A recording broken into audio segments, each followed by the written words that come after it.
আমার ছেলেকে যেন পাইলে যেন আমার বাড়িতে দিয়ে যায়। আরও একটি নিখোঁজ সংবাদ নিয়ে হাজির হয়েছি। নিখোঁজ হয়েছে একজন প্রাইমারি শিক্ষক। তিনি কিভাবে নিখোঁজ হলেন যে একজন প্রাইমারি শিক্ষক, সেটা আমরা জানবো। আমরা সেই পরিবারের কাছে এসেছি, আমরা জানবো কিভাবে নিখোঁজ হলেন এবং কতদিন আগে নিখোঁজ হলেন এবং নিখোঁজ অবস্থায় তিনি কি পরিধান করেছিলেন। নিখোঁজ ব্যক্তির আপনি কে হচ্ছেন? আমি বাবা হচ্ছি। কিভাবে নিখোঁজ হয়ে গেল? ছেলে আমার ধুলিয়ানের চাকরি করত, 1 মাসের ছুটিতে এসেছিল। এসে দিন 15 থাকার পরে ছেলে আবার ওদিকেই চলে যায়। 6-7 দিনের মাথায় আসে বাড়িতে, এসে আবার তারপর একদিন থেকে তারপর দিন চলে যায় স্কুলে যাবো বলে। স্কুলে গেল, 1 তারিখে ঘর মালিকের সঙ্গে দেখা হয় ছেলের। যে ঘরে থাকতো সেই মালিকের সঙ্গে 1 সপ্তাহ পর দেখা হয়। মানে 1 তারিখে দেখা হয়। 27 তারিখ বাড়িতে বেরিয়েছে, 1 তারিখে দেখা হয়। আমি ভাবলাম হয়তো স্কুলে হয়তো যাবে, 2 তারিখে স্কুল হবে। তো তাও ছেলে ঘর মালিকের কাছ থেকে বেরিয়ে গিয়ে আর ঘরে ঢুকেনি, স্কুলেও যায়নি পরের দিন 2 তারিখে। এই পর্যন্তই আমরা জানলাম এখান থেকে যে ঘর ভাড়ায় থাকতো সেই ঘর মালিকের ঘর থেকে 1 তারিখে বেরিয়ে গিয়েছে ঘর থেকে।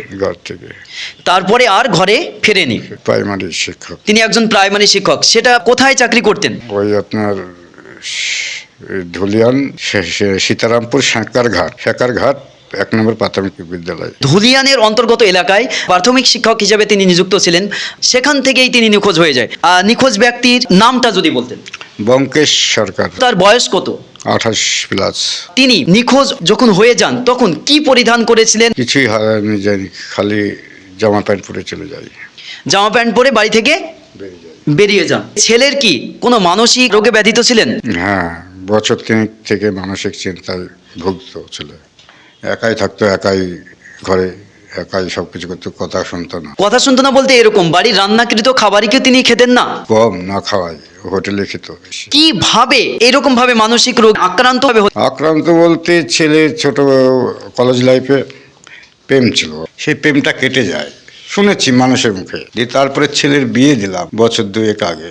বিয়ে দিয়ে বউ থাকলো না, 2 মাস 2.5 মাসের মধ্যে চলে গেল। দিয়ে তারপরে ছেলের বিয়ে দেবো ভাবি, তার মধ্যে ছেলে চাকরি পেয়ে গেল। আগে ইন্টারভিউ দেওয়া ছিল, চাকরি পাওয়ার পরে আমরা বললাম মেয়ের পক্ষকে যদি মেয়ে আসতে চায় আসুক। তো না, মেয়ে আসলো না। দিয়ে ছেলের মতন চাকরি করতে লাগলো। মেয়ের বিয়ে ওখানে দিয়ে ফেলেছে, ওরা হয়ে গেছে। এই পর্যন্ত। যে ছেলে নিখোঁজ হয়েছে সেই ছেলেরই মা যিনি রয়েছেন তিনি কান্নায় ভেঙে পড়েছেন, দেখতে পাচ্ছেন। ছেলে কতদিন আগে নিখোঁজ হয়েছে? 1 মাস আগে। 1 মাস। 1 তারিখে ইংরেজির। আপনারা কিভাবে জানতে পারলেন নিখোঁজ হয়েছে? খোঁজ নেওয়া হয়েছিল, ওখানে ফোন করি, তারপরে নাই। ওখানে ওই যেখানে ভাড়া থাকে ওই জায়গায় নাই, তার বললো ওখানকার লোক। তারপরে থেকে খুঁজতে যাই, খোঁজাখুঁজি করে পাওয়া যায়নি। অনেক জায়গায় খোঁজাখুঁজি করা হয়েছে। আমরা যে ঘরটায় নিখোঁজ ছেলে থাকতেন আমরা সেই ঘরটা একটু দেখানোর চেষ্টা করব। সেই ঘরটায় দেখতে পাচ্ছি বই পুস্তক রয়েছে, তার সাথে কুলার রয়েছে, আবার রয়েছে একটি টিভি। এই ঘরেই থাকতেন। হ্যাঁ, ছেলে না থাক। আপনারা কি নিখোঁজ হওয়ার পরে কোনো থানায় অভিযোগ দায়ের করেছেন? হ্যাঁ, ধুলিয়ানে করেছি। ধুলিয়ানে থাকতো, সাগর প্রায় আমার বাড়ি এখানে করেছি। 2 থানাতেই করা হয়েছে। থানা থেকে কি সহায়তা দেওয়ার জন্য বলেছেন? ছেলেটাকে খুঁজে বের করুন, পাওয়া যাচ্ছে না। দি কি বলেছে তারা?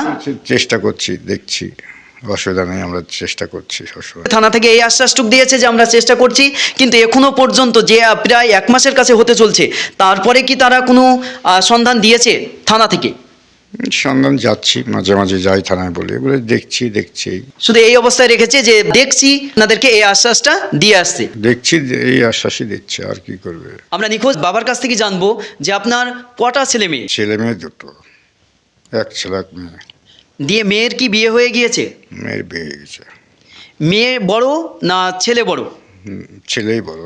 ছেলেই বড়। এক ছেলে, আর সেই ছেলেই নিখোঁজ হয়ে গিয়েছে। আজকে বিদারিত কষ্ট নিয়ে দাঁড়িয়ে আছেন বাবা, কিন্তু তার হৃদয়টা ভেঙে যাচ্ছে। আমাদের যারা রিপোর্টার প্রেস থেকে যারা দেখছেন ভিডিওটা, তাদের উদ্দেশ্যে আপনি কি বলবেন? বলবো ছেলে জেনে সন্ধানটা অবশ্যই পেয়ে থাকলে অবশ্যই আমাদের কাছে রিকোয়েস্ট করা থাকছে যে বা পুলিশ প্রশাসনের হাতে তুলে দেবেন।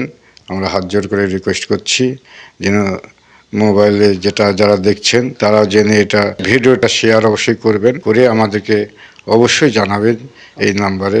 সন্ধান পেলে অবশ্যই করে দেবেন, এটাই আমার কাছে অনুরোধ আছে আপনাদের কাছে।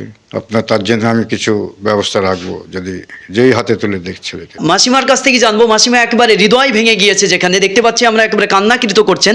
তো আমরা জানবো যে আমাদের যারা শ্রোতাবিন্দু বা দর্শক যারা দেখছেন তাদের উদ্দেশ্যে কি বলবেন? আমার ছেলেকে যেন পাইলে যেন আমার বাড়িতে দিয়ে যায়, আমরা তার জন্য যাই হোক দিব হাতে। ভিডিওটা শেয়ার করে যেন সবাই সন্ধানটা যেন দেয় দয়া করে। আপনারা শুনলেন, ছেলের সন্ধান দিতে পারলে তাদেরকে একটি সামঞ্জস্যপূর্ণ বা সম্মানজনক একটি পুরস্কৃত করা হবে তাদেরকে। শুধু এই নয় যে সন্ধান দিলেন চলে গেলেন, সন্ধান দিতে পারলেই তাদেরকে সম্মানজনক তাদেরকে পুরস্কৃত করা হবে, মানে সম্মানজনক পুরস্কারে ভূষিত করা হবে। কাকু, আমি দেব সম্মানজনক।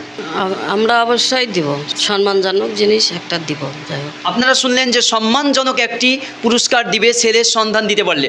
আমাদের উপরে দেওয়া নম্বরে আপনারা যোগাযোগ করবেন। রিপোর্টার প্রেসের মাধ্যম থেকে বলবো, যারা আমাদের দেখছেন ভিডিওটা তাদেরকে বলবো আপনারাও দয়া করে একটু ভিডিওটা শেয়ার করে সন্ধানটি দেওয়ার ব্যবস্থা করবেন। যদিও আপনি সন্ধানটি নাও দিতে পারেন, তবুও ভিডিওটা শেয়ার করে তাদের সাহায্যের হাত বাড়াবেন।